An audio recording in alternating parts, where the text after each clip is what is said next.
Kenichi est un salarié japonais ordinaire.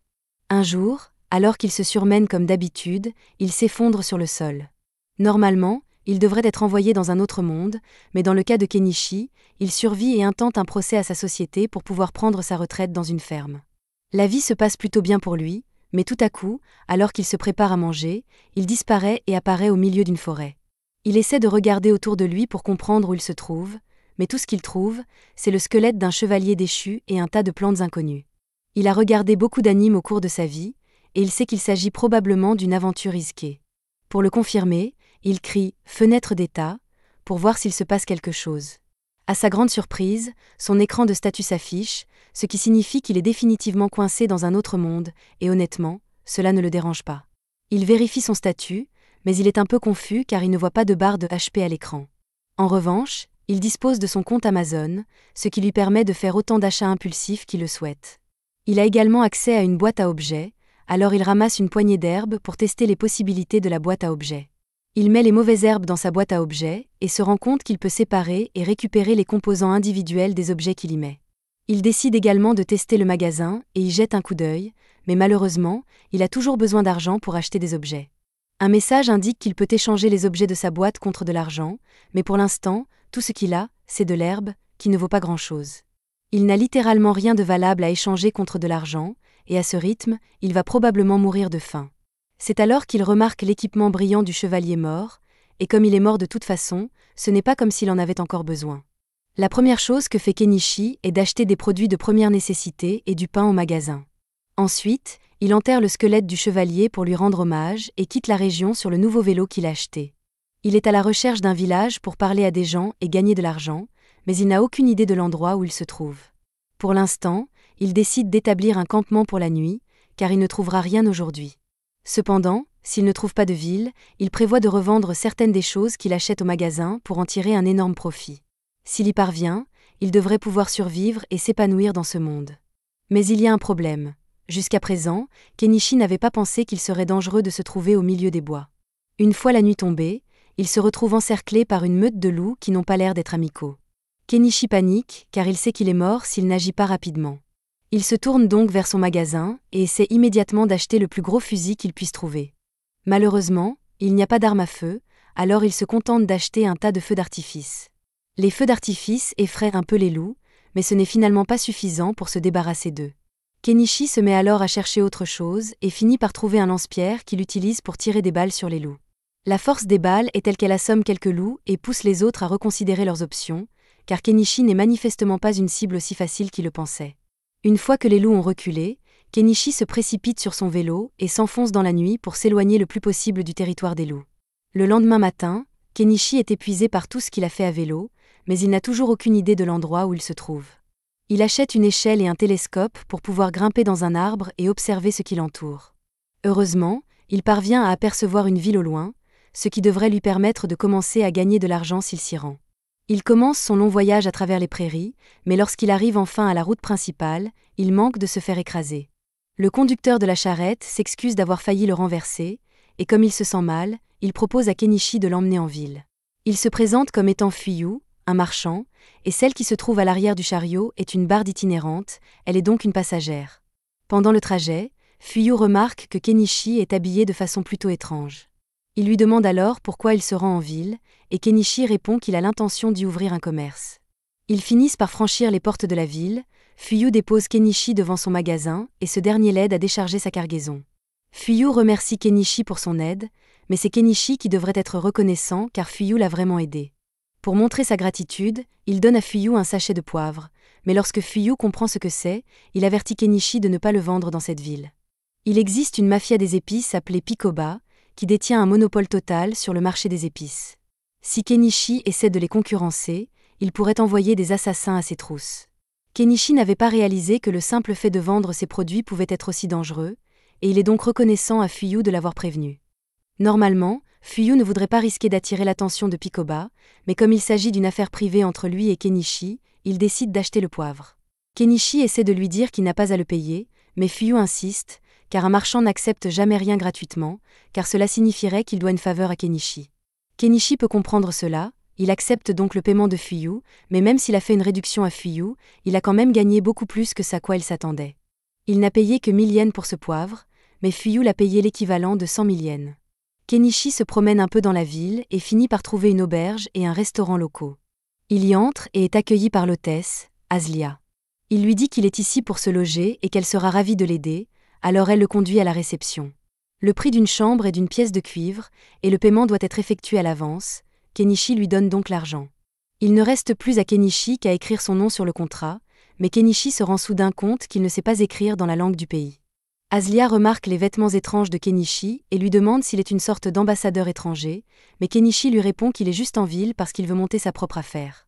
Aslia lui apporte son soutien, mais elle ne pense pas que Kenichi sera accepté par la guilde des marchands, qui exige de ses membres qu'il sache lire, écrire et compter, ce qu'il ne sait apparemment pas faire.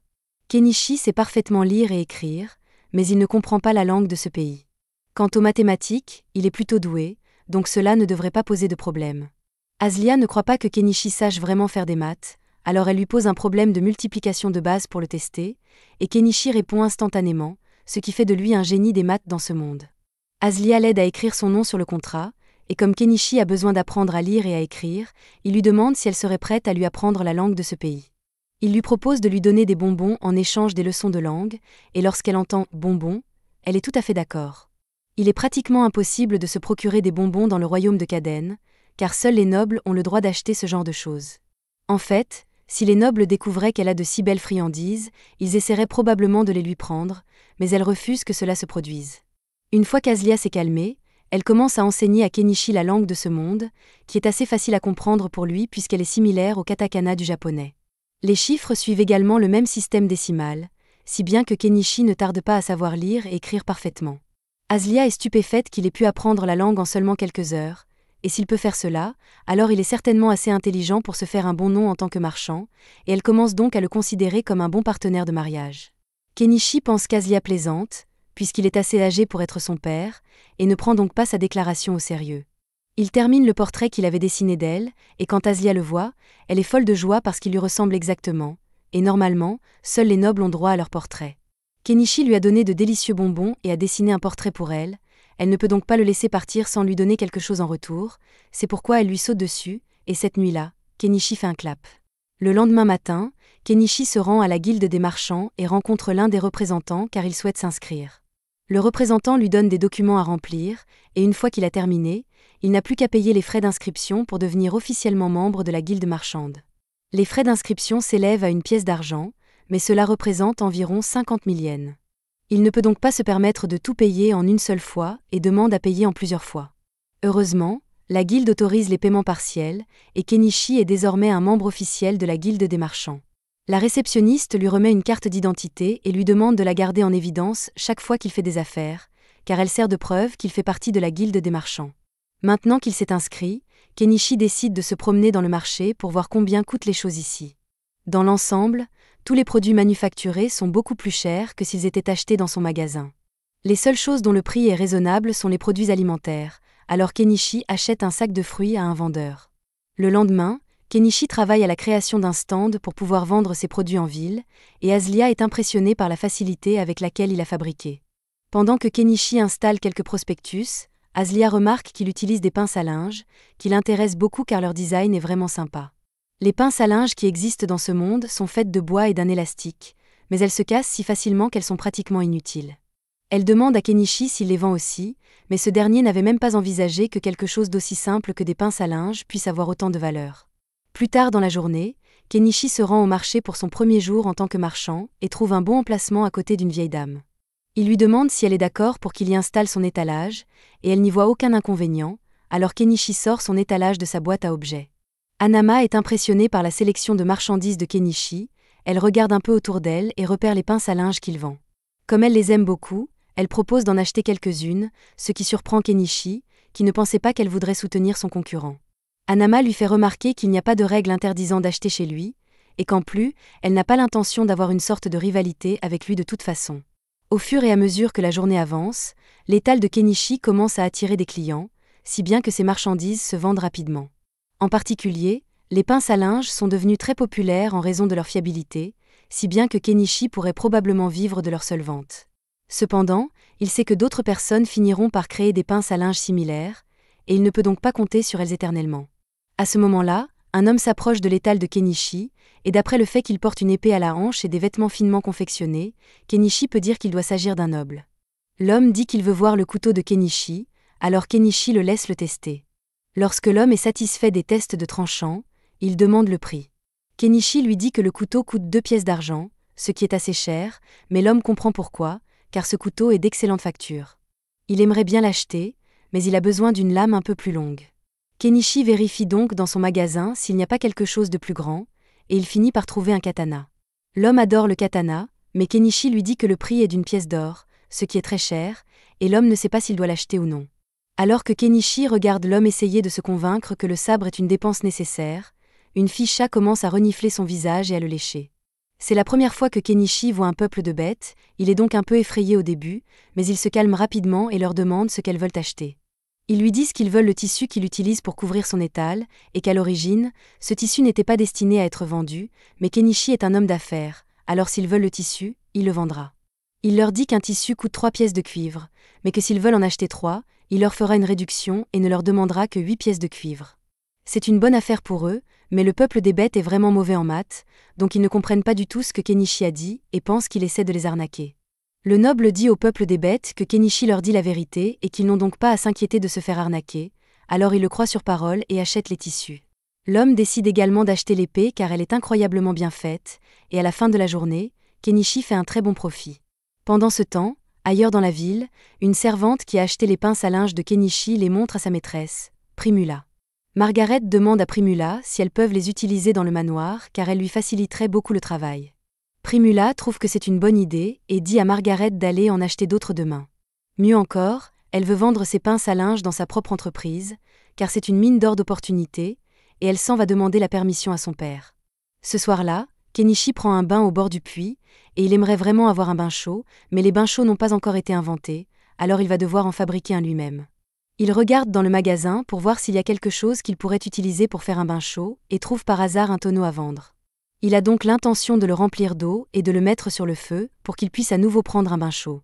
Si son idée fonctionne, il pourra peut-être en tirer profit.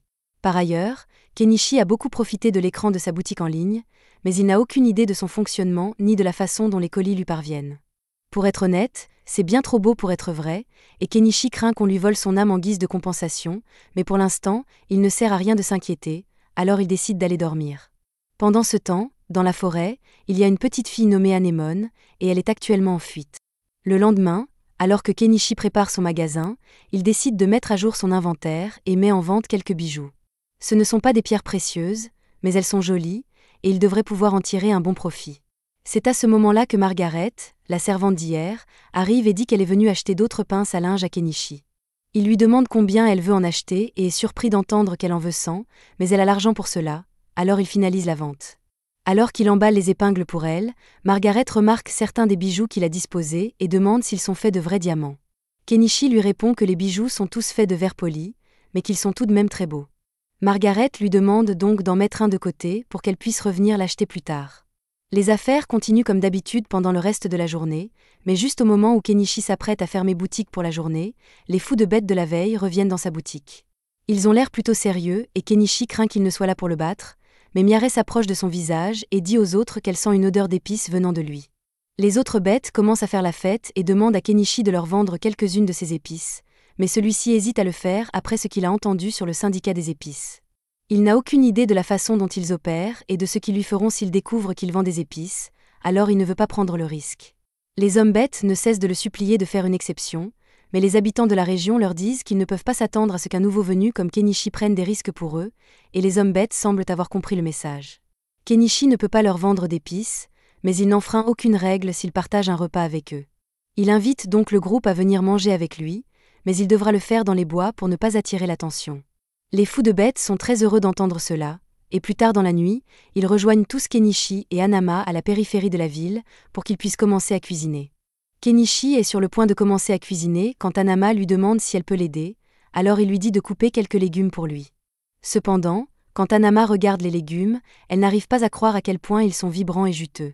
Kenichi lui explique qu'il les a achetés dans un pays étranger et lui garantit qu'ils ont vraiment bon goût.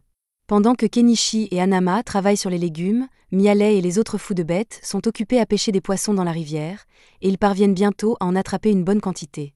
Maintenant que tous les ingrédients sont prêts, Kenichi commence à préparer le poisson avec les épices et jette le tout dans une marmite pour le faire cuire un moment, ce qui donne finalement un repas que les fous de bêtes adorent. Ils n'ont jamais rien goûté de tel auparavant, et sont donc très reconnaissants pour ce repas, mais toute cette bonne nourriture leur donne une envie folle d'alcool. Hanama leur demande de faire preuve de retenue, car l'alcool est très cher, mais Kenichi ne voit pas d'inconvénient à leur en donner un peu à boire. Il sort donc une bouteille d'alcool bon marché et leur verse 2 verres, mais en échange, il leur demande de jurer qu'ils ne parleront jamais à personne du repas qu'il leur a préparé. Hanama avertit Kenichi qu'il est un peu trop généreux, mais il ne voit rien de mal à laisser les bêtas s'amuser, d'autant plus qu'ils ont l'air de bonnes personnes.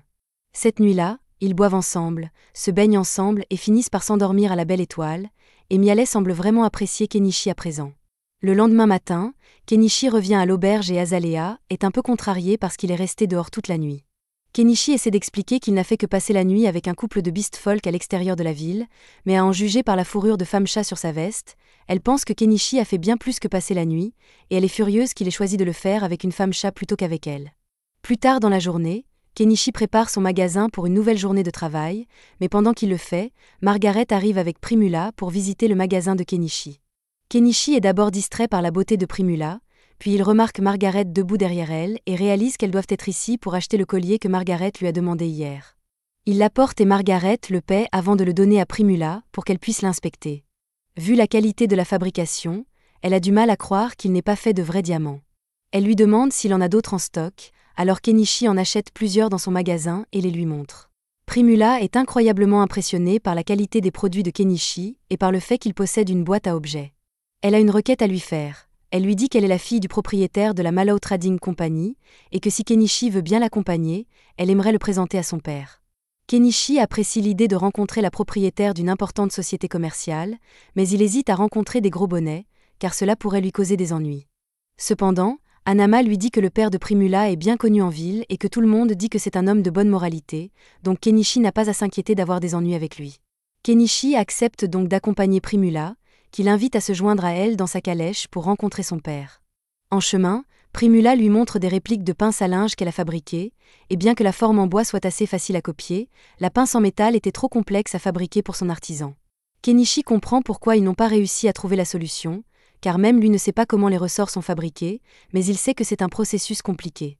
Ils finissent par arriver à la maison de Primula, et Kenichi est stupéfait de voir à quel point elle est immense, mais comparée aux maisons des nobles d'ici, Primula dit qu'elle est en fait assez petite. Ils entrent et Kenichi est présenté au père de Primula, Mallow. Ils se saluent tous les deux, et Mallow invite Kenichi à s'asseoir pour qu'ils puissent commencer leur discussion. Une fois installés, Kenichi montre à Mallow quelques-uns des bijoux qu'il possède, et Mallow est aussi impressionné que Primula. De plus, Primula lui dit que Kenichi possède une boîte à objets, ce que Mallow trouve intéressant car il en a une lui aussi. C'est grâce à sa boîte à objets qu'il a pu monter sa société commerciale à ce niveau. Il pense donc que Kenichi pourrait réussir en l'utilisant correctement, même si pour l'instant, il ne l'utilise que pour stocker ses provisions. Quoi qu'il en soit, la raison pour laquelle Mallow souhaitait rencontrer Kenichi est qu'il voulait discuter de la possibilité que Kenichi devienne le fournisseur officiel de la société Mallow. Kenichi s'attendait à une telle proposition et suppose que Mallow a l'intention de la commercialiser de manière à maximiser ses profits. Cependant, si c'est ce que Mallow recherche, Kenichi lui demande pourquoi il n'a pas continué à acheter les articles de son magasin à bas prix pour les revendre plus tard. Mallow aurait certainement pu le faire, mais c'est une tactique commerciale sournoise, et si Kenichi découvrait qu'il revendait ses produits sans autorisation, il ne serait pas très content. De plus, le fait d'avoir une conversation directe avec Kenichi donne à Mallow un avantage sur ses concurrents, qui finiraient par l'approcher à leur tour. Cela dit, Mallow souhaite entamer des négociations en vue d'un partenariat et propose à Kenichi de lui verser 50% du prix de vente au détail de ses produits. Kenichi aurait pu demander mieux, mais cela ne le dérange pas, car sa boutique en ligne lui rapporte déjà beaucoup d'argent. Il accepte donc l'offre de Mallow, et les deux hommes se serrent la main. Il signe officiellement le contrat de fourniture, et les premiers articles qu'il fournit à Mallow lui rapportent plus d'1 million de yens. Cependant, lorsque Primula voit tous les beaux bijoux que Kenichi a en stock, elle en tombe amoureuse et demande à son père si elle peut les acheter à Kenichi pour elle-même. Mallow n'y voit aucun inconvénient et Primula lui propose de lui payer 10 pièces d'or, ce qui équivaut à 2 millions de yens. Pour la première fois depuis son arrivée, Kenichi a un solde bancaire à 8 chiffres. Puisqu'il s'en sort si bien, Il décide de commencer à mettre en place sa vie tranquille et achète une maison dans son magasin. Le lendemain, il quitte les murs de la ville et part dans la forêt à la recherche d'un bon endroit pour y installer sa maison. Avant de partir, il informe Azalea de son plan pour qu'elle ne s'inquiète pas, mais elle trouve un peu étrange que Kenichi choisisse volontairement de vivre dans la dangereuse forêt au lieu de rester en ville. Une fois qu'il a trouvé un bon endroit, Kenichi achète un désherbeur et commence à aménager la zone, mais il se heurte à un problème, car même si les autres articles de son magasin sont plutôt bon marché, le carburant est toujours cher, quel que soit le monde dans lequel on vit. Il n'y a rien qu'il puisse faire, alors il s'accommode du coût élevé et continue à travailler jusqu'à ce qu'il ait réussi à se frayer un chemin pour entrer et sortir de la forêt. Après cela, il doit commencer à se débarrasser de tous ses arbres, il achète donc une tronçonneuse et commence à couper. Après plusieurs heures de travail acharné, Kenichi a finalement réussi à couper un grand nombre d'arbres dans la région, et il ne lui reste plus qu'à les écarter du chemin. Cependant, lorsqu'il essaie de placer les arbres dans sa boîte à objets, il n'y parvient pas. Il semble que les arbres soient trop longs pour y entrer, il va donc devoir ressortir sa tronçonneuse et les couper en morceaux plus faciles à gérer. Il finit par raccourcir les arbres en bûches de 10 mètres, ce qui lui permet de les ranger dans sa boîte à objets, et il a presque fini d'enlever les arbres. La seule chose qui lui reste à faire est d'enlever toutes les souches, mais cela va demander beaucoup de travail et le soleil se couche déjà. Le lendemain, Kenichi retourne dans la forêt pour terminer le travail, mais après avoir creusé la souche pendant un moment, il se rend compte que c'est beaucoup trop de travail pour un homme d'âge moyen comme lui, et plutôt que de s'abîmer le dos, il décide d'acheter une pelleteuse. Cependant, une fois qu'il l'a vue, il se rend compte qu'il vient de dépenser 1,2 million de yens pour de la machinerie lourde parce qu'il ne voulait pas faire de travail manuel. Il le regrette un peu, mais en même temps, cela signifie qu'il n'aura pas à travailler aussi dur, alors peut-être que l'investissement en valait la peine. Il démarre le moteur, mais il se rend compte que cet engin fonctionne au diesel et que son magasin n'en vend pas du tout. Il commence à paniquer, car ce serait un énorme gâchis s'il ne pouvait pas utiliser la pelleteuse après avoir dépensé tant d'argent pour elle. Il réfléchit un instant et se rend compte qu'il pourrait probablement fabriquer son propre diesel en mélangeant du kérosène et quelques additifs. Mais au moment d'essayer, il se rend compte qu'il pourrait détruire le moteur de la pelleteuse s'il se trompait dans les proportions du mélange, alors pour être sûr, il décide de tester d'abord son mélange sur un générateur diesel. Après l'avoir rempli, il essaie de le mettre en marche et il semble fonctionner correctement. Il sait donc que son diesel maison fonctionnera avec la pelleteuse et il a l'intention de revenir demain pour terminer le travail.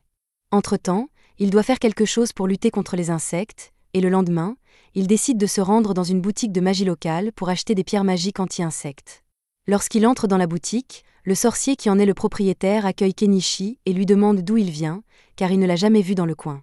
Kenichi explique qu'il est un étranger qui vient d'ouvrir une boutique en ville et qu'il est ici pour acheter des pierres anti-insectes. Le sorcier lui dit que ces pierres coûtent 3 pièces d'argent, mais que c'est très cher. Kenichi essaie donc de faire un marché et propose au sorcier de lui donner 2 oranges s'il peut baisser le prix. Le sorcier n'a jamais vu d'orange auparavant, il pense donc qu'il s'agit d'une sorte de fruit exotique et accepte de faire une réduction à Kenichi pour cette raison. Plus tard dans la journée, Kenichi va parler à Hanama, qui lui dit que le sorcier est un homme très cultivé, et que c'est donc une bonne personne à avoir comme ami. C'est à peu près tout le contraire du criminel recherché Chaga, dont les avis de recherche ont été placardés dans toute la ville. C'est le chef d'un groupe de bandits notoires, et la récompense pour sa capture est très élevée. En fait, cette nuit-là, Chaga organise un raid sur un chariot rempli d'esclaves en cours de transport, et qui sait ce qu'il compte en faire. Le lendemain, Kenichi retourne dans la forêt pour pouvoir enfin utiliser sa pelleteuse, et il ne regrette plus son achat car non seulement elle lui facilite grandement le travail, mais elle est aussi très amusante. Maintenant, rien ne peut l'empêcher de réaliser son rêve de vivre une vie tranquille dans les bois, mais après avoir dépensé autant d'argent pour la pelleteuse, il est dangereusement proche de la faillite, et il va donc devoir mettre un frein à tout progrès dans la construction.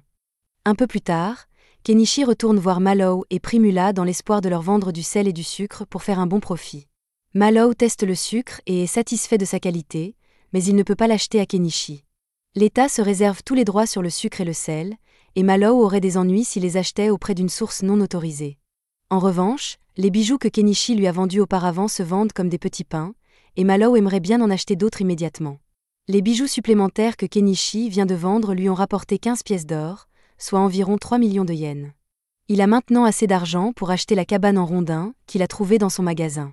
Honnêtement, il n'arrive toujours pas à croire qu'une cabane entière est en vente dans son magasin, et ce pour seulement 1,7 million de yens. Cela semble presque trop beau pour être vrai, mais Kenichi ne veut pas rater l'occasion et achète la cabane. Malheureusement, la cabane doit provenir d'IKEA, car lorsqu'il l'achète, il se retrouve noyé dans une pile de planches de bois et des instructions qu'il ne sait pas comment suivre. Il prend le temps de lire les instructions à la main et, comme il le craignait, le montage de cette chose va être une véritable galère. Mais il a déjà payé, alors il n'a pas d'autre choix que d'en finir. Alors que Kenichi commence à construire, les Beast Folk de tout à l'heure passent par là, et en signe de gratitude, ils décident d'aider Kenichi dans sa construction. Plusieurs semaines passent, et grâce à l'aide des Beast Folk, Kenichi a pu progresser régulièrement dans la construction de sa cabane, tout en gardant son échoppe ouverte. Après un peu moins d'un mois de travail, la construction de la cabane est enfin terminée. Il n'aurait pas pu faire tout cela en si peu de temps sans l'aide des Beast Folk, alors pour les remercier, il organise une belle fête barbecue. Cependant, même si la cabane est enfin terminée, il reste encore une tonne de choses que Kenichi doit faire par lui-même, comme peindre les murs et le toit et produire de l'électricité. Il lui a fallu un mois de plus pour s'occuper de toutes ses affaires, mais une fois que tout a été fait, la maison de Kenichi est complètement autosuffisante. Il a construit une clôture autour de sa maison et de sa ferme et, pour ce qui est de l'électricité, il a installé quelques panneaux solaires. Maintenant qu'il a enfin fini d'aménager la maison de ses rêves, la première chose que fait Kenichi pour fêter l'événement est de prendre un bon bain chaud, même s'il doit encore trouver un moyen d'avoir de la plomberie à l'intérieur, car il a dû faire plusieurs voyages à vélo pour remplir sa baignoire. Le lendemain matin, Kenichi retourne à l'auberge pour annoncer à Azalea qu'il a enfin terminé sa cabane dans la forêt et qu'il ne restera donc plus à l'auberge. Azalea est un peu surprise car elle ne pensait pas que Kenichi était sérieux lorsqu'il a dit qu'il voulait construire une maison dans la forêt, mais elle est également heureuse qu'il ait pu atteindre l'un de ses objectifs, même si cela signifie qu'elle ne pourra plus le voir aussi souvent. Le lendemain, Kenichi se réveille dans sa cabane, et comme le temps est magnifique, il décide de sortir pour prendre quelques photos des fleurs locales. Cependant, sa petite balade est interrompue lorsqu'il manque de se faire tirer dessus par une flèche. Kenichi est tellement surpris qu'il tombe de son vélo, mais d'autres flèches sont tirées vers lui, et il se réfugie derrière un arbre. Ceux qui tirent les flèches sont de nouveaux Beast Folk qui vivent dans la forêt, et pour leur défense, ils étaient là pour chasser, et ils l'ont donc instinctivement attaqué.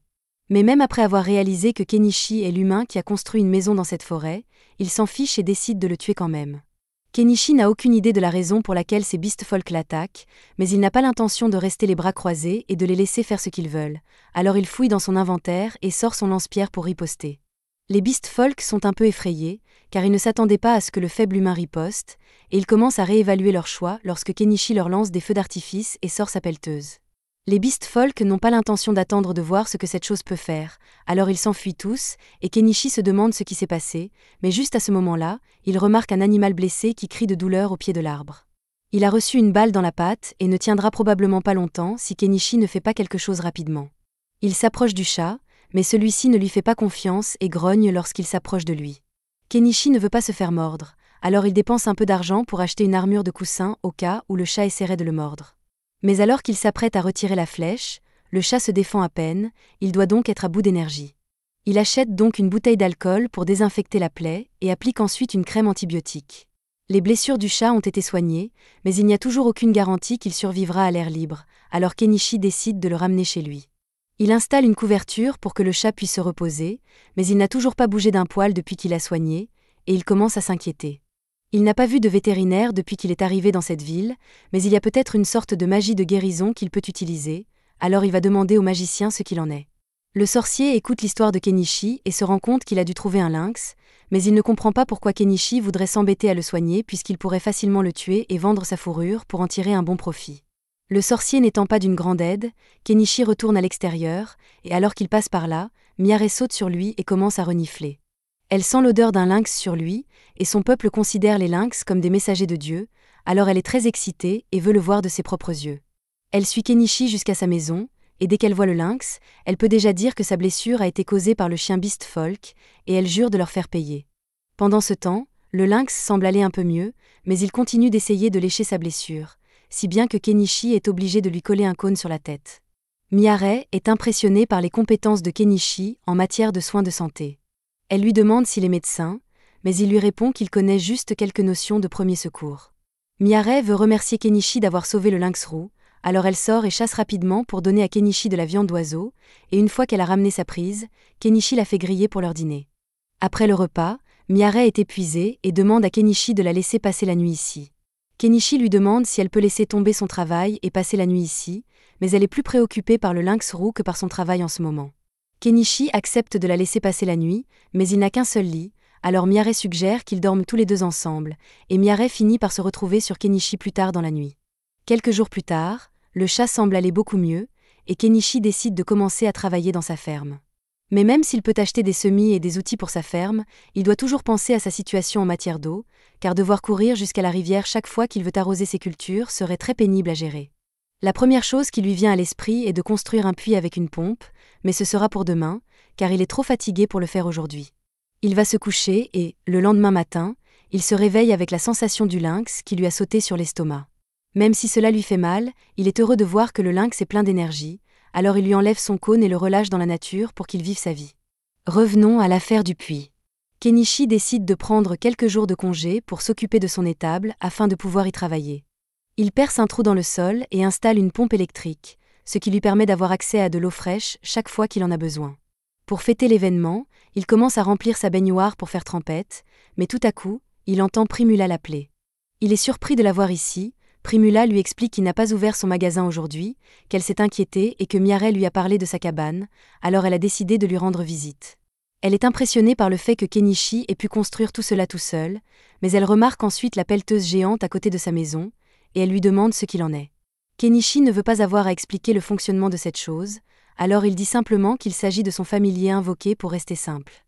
Primula le croit totalement, mais maintenant elle pense que Kenichi peut faire de la magie, alors il lui demande de garder le secret quand elle rentrera à la maison. D'ailleurs, à cette heure-ci, les portes de la ville ont déjà dû être fermées, et Primula ne pourra plus rentrer chez elle.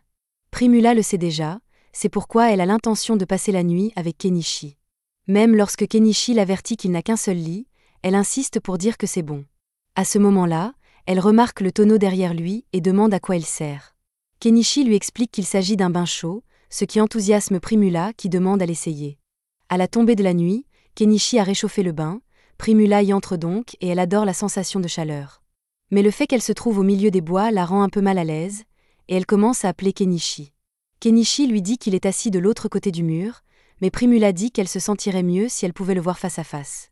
Après avoir pris son bain, Kenichi lui donne un peignoir pour qu'elle s'y change, et elle est ravie de la chaleur qu'il dégage, alors elle demande à Kenichi s'il peut le lui vendre.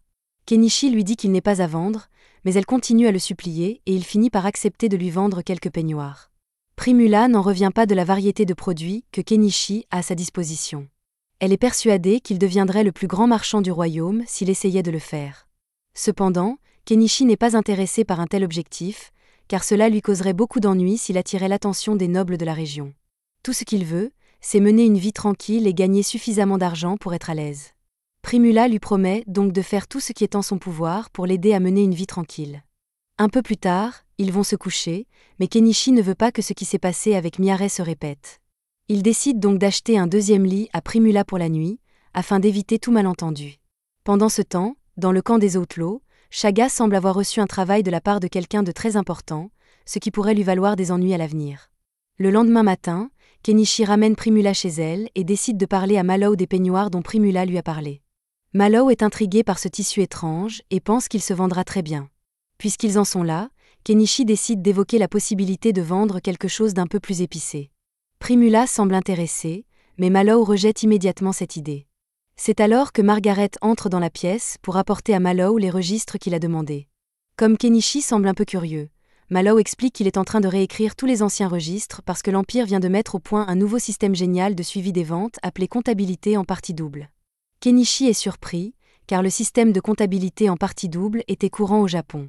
Cela l'amène également à se souvenir d'une phrase de Mallow, selon laquelle l'influence de l'Empire s'étendrait plus rapidement grâce aux nouvelles inventions d'un homme en particulier. En effet, Mallow était sur le point d'aller tester l'une des dernières inventions de cet homme, et à la surprise de Kenichi, il s'agissait d'une pompe à eau. Il avait déjà des soupçons avant cela, mais pour que quelqu'un invente une pompe à eau aussi facilement, il faudrait qu'il connaisse déjà son fonctionnement, ce qui signifie qu'il y a peut-être quelqu'un d'autre dans ce monde qui a été envoyé ici par le Japon, et Kenichi est légèrement inquiet puisqu'il a maintenant de la concurrence.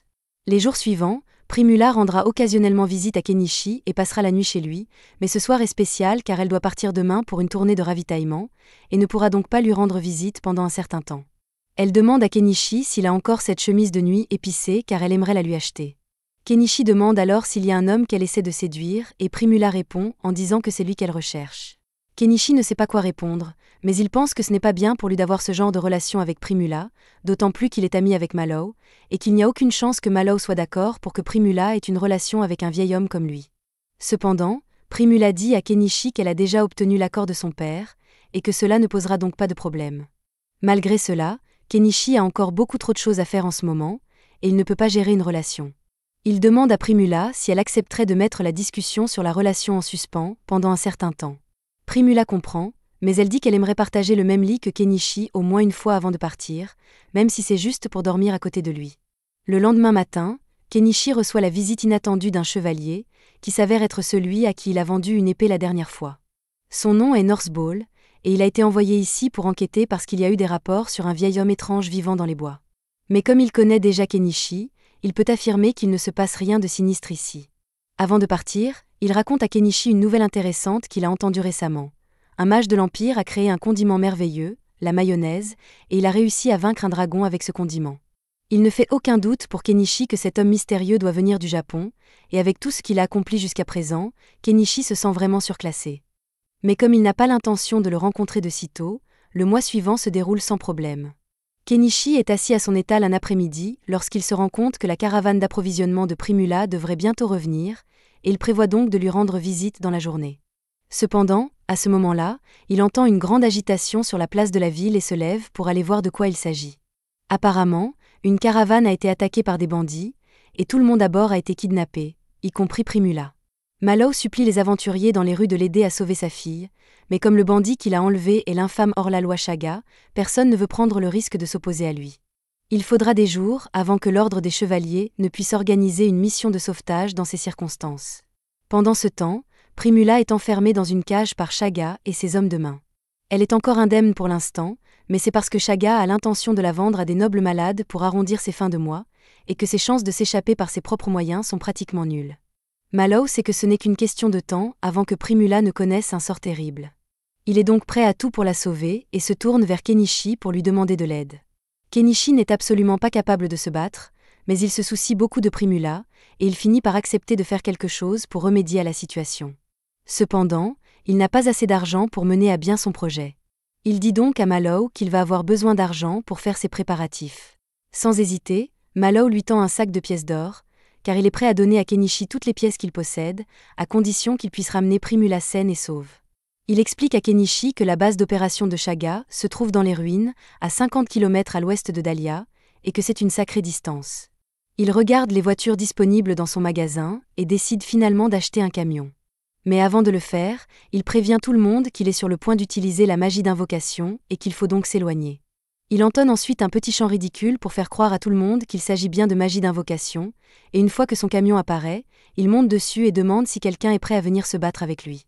Shaga a une énorme prime sur sa tête, alors s'ils parviennent à la battre, il y aura une énorme récompense pour tout le monde. Cependant, aussi alléchant que cela puisse paraître, personne n'accepte l'offre de Kenichi, car Shaga est une trop grande menace.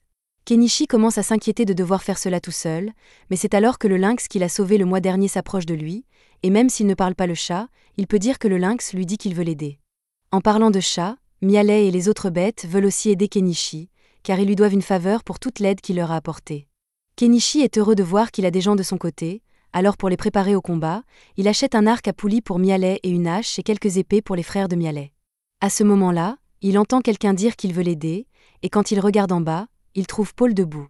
Kenichi est beaucoup plus rassuré de savoir qu'un chevalier expérimenté va les accompagner, mais il est un peu curieux de savoir pourquoi Paul se promène en ville avec son armure complète. Paul explique qu'il vient de faire fabriquer sa nouvelle épée avec l'acier que Kenichi lui a donné, et qu'il a donc cherché toute la journée une occasion de l'utiliser, et que tuer des bandits serait l'excuse parfaite. Il y a encore une personne qui dit vouloir venir, mais il s'agit du propriétaire du magasin de magie, et Kenichi essaie de lui dire que c'est trop dangereux pour un vieil homme comme lui. Cependant, le vieil homme révèle qu'il était un mage à l'époque, et bien qu'il soit vieux, ses sorts de feu sont toujours aussi mortels qu'il était à l'époque de sa splendeur. Kenichi reconnaît que l'homme serait utile au combat, et il le laisse donc venir, mais Anama dit alors qu'elle veut venir aussi. Kenichi tente de lui dire de rester en arrière, car elle ne pourrait rien apporter dans un combat, mais même si elle n'est pas capable de se battre, elle dit qu'elle peut toujours apporter un soutien moral et préparer de la nourriture pour le groupe. Elle promet également de s'enfuir à la seconde où le combat commencera, afin que Kenichi n'ait pas à se préoccuper de sa protection. Il finit par accepter d'emmener Anama avec lui pour le soutenir moralement, mais il s'arrête quand Mallow dit qu'il veut venir aussi. Il lui dit alors de rester ici et d'attendre que Primula revienne saine et sauve. Kenichi demande une fois de plus si quelqu'un d'autre veut venir avec eux, mais tous les autres sont trop effrayés à l'idée de se battre contre Shaga, alors ils reculent tous, et la foule disparaît. Avant de partir, Kenichi se rend à la guilde et s'inscrit en tant qu'aventurier, tout en signalant officiellement qu'il va s'occuper de la prime de Shaga. Le groupe part ensuite dans le camion de Kenichi, mais alors qu'il quitte la ville, tous les gens qui étaient trop effrayés pour se battre commencent à se moquer de lui parce qu'ils pensent que Kenichi va juste s'enfuir avec l'argent que Mallow lui a donné. Pendant ce temps, dans les ruines, la cellule de Primula est ouverte pour que la fille que Shaga a capturée comme esclave puisse lui apporter de la nourriture. Cependant, Primula remarque que la jeune fille est affamée et lui propose de lui donner du pain à la place. La jeune fille est reconnaissante de la gentillesse de Primula et commence à manger tout de suite, et pendant qu'elle mange, Primula lui pose quelques questions. Elle apprend que la jeune fille est également retenue en captivité ici, et lui demande donc si elle veut s'échapper avec elle. La jeune fille aimerait bien sortir d'ici, mais elle ne pense pas que ce soit possible dans les circonstances actuelles. Cependant, Primula est sûre que ce n'est qu'une question de temps avant que les secours n'arrivent. Après s'être rapprochés de la base, Kenichi et les autres s'arrêtent pour faire une pause. Une fois qu'ils ont fini de manger, Kenichi fait asseoir tout le monde pour commencer leur réunion stratégique. Kenichi propose un plan d'assaut de base, et tout le monde pense que son plan est bon. Ils se mettent donc tous en position, et Mialet est envoyé en reconnaissance. Kenichi parvient à rester en contact avec elle en utilisant des radios qu'il a achetées, mais pour rester simple, lorsque Mialet pose des questions sur la radio, il lui dit simplement qu'il s'agit d'un appareil magique qui leur permet de parler sur de longues distances. Maintenant que Mialet est en mesure de jouer le rôle d'éclaireur, Kenichi et les autres montent tous dans le camion pour se mettre en route, et Hanama reste en arrière pour sa propre sécurité. Comme il n'y a aucune garantie de victoire, Kenichi demande à Hanama d'aller contacter la guilde des aventuriers s'ils ne reviennent pas dans la journée. Tard dans la nuit, Kenichi demande à Mialet de faire le point sur les bandits, et d'après ce qu'elle voit, il semble que les bandits fassent la fête. En fait, la plupart des bandits sont ivres en ce moment, et c'est donc l'occasion rêvée pour eux d'attaquer. Avant qu'ils n'entrent, l'un des hommes bêtes attire l'attention de Kenichi et lui tend une noix. Kenichi demande ce que c'est, et l'homme bête lui explique qu'il s'agit d'une pilule pour l'aider à oublier qu'il va devoir tuer des gens. Apparemment, cela suffit à Kenichi, qui avale une bouchée de la pilule et se retrouve instantanément embarqué dans le voyage le plus intense de sa vie. Kenichi ne sait presque plus ce qui se passe, mais il se souvient qu'il a une mission à accomplir, alors il prend le volant et commence à conduire comme un fou à travers la forêt. Dans le camp des bandits, tous les bandits sont encore occupés à s'amuser. Soudain, 2 d'entre eux aperçoivent le camion qui s'approche et sont abattus d'une balle dans la tête par Mialet. Le vieil homme grimpe donc sur le toit du camion et lance un sort d'explosion pour faire un trou dans la porte. À ce stade, tout le camp des bandits est en état d'alerte, mais il est déjà trop tard, car Kenichi et les autres ont réussi à pénétrer à l'intérieur. Comme les bandits ont beaucoup bu, ils sont tous ivres et n'ont pas d'armure. Mialet et ses frères peuvent donc se débarrasser rapidement des premiers qui arrivent à portée de tir. Paul sort alors du camion, et il est très excité à l'idée de teindre sa nouvelle épée avec le sang de ses ennemis. Kenichi est tellement impressionné par la force de Paul qu'il se laisse distraire, et un bandit tente de profiter de l'occasion pour le poignarder dans le dos, mais heureusement, le lynx intervient pour le sauver juste à temps. D'autres bandits commencent à émerger des ruines, alors Kenichi décide de sortir l'artillerie lourde et convoque sa pelleteuse pour les écraser. Le peuple des bêtes continue de faire de son mieux pour éliminer autant de bandits que possible, et Paul est ici en train de montrer sa supériorité sur les bandits. Alors que Kenichi tourmente les bandits avec sa pelleteuse, il perce accidentellement un trou dans l'un des murs et trouve une tonne de prisonniers des bandits à l'intérieur. Il vérifie si Primula est à l'intérieur avec eux, mais à sa grande horreur, il semble que Shaga ait anticipé leur mission de sauvetage car il retient Primula en otage au sommet d'une tour. Primula est soulagée que Kenichi soit venu la sauver, mais Shaga est mortifié car tous ses hommes ont été anéantis.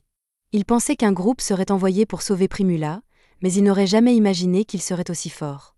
Cependant, même dans la situation actuelle, Shaga pense toujours qu'il a le dessus, et il demande à Kenichi et aux autres de déposer leurs armes immédiatement s'ils ne veulent pas qu'il la poignarde ici même.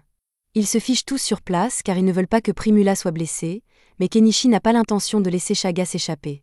Alors, pendant que Shaga ne regarde pas, il achète un pointeur laser et dit à Mialet de tirer sur Shaga quand il donnera le signal. Mialet comprend le message, Kenichi déplace le pointeur laser jusqu'à l'œil de Shaga pour l'aveugler, et à la seconde où il lâche Primula à cause de la douleur, Mialet tire directement dans l'épaule de Shaga. Kenichi monte les escaliers en courant pour mettre Primula à l'abri, alors que Shaga a retrouvé la vue et s'apprête à les attaquer tous les deux. Heureusement, avant qu'il ne puisse faire quoi que ce soit, l'esclave utilise une sorte de magie pour le faire tomber dans les escaliers. Une fois au sol, il est parfaitement aligné pour que Mialet lui tire une balle dans la tête. Le groupe est victorieux et Primula est enfin en sécurité.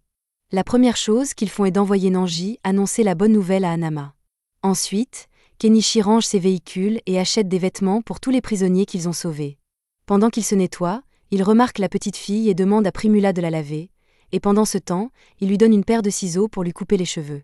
Primula jette un coup d'œil aux ciseaux et demande immédiatement à Kenichi s'il peut lui en vendre d'autres, car ce serait un article très populaire, mais les autres femmes lui rappellent alors qu'elle est nue, et elle recule, embarrassée.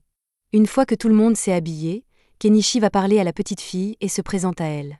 Elle lui dit qu'elle s'appelle Anémone et qu'elle a une lettre importante à lui remettre. Il s'agit d'une lettre dénonçant le noble qui finance tous les enlèvements de Chaga, et Paul promet de s'assurer que ce noble sera puni pour ses crimes. L'incident est donc officiellement clos, et il semble qu'ils pourront rentrer en toute sécurité à Dahlia.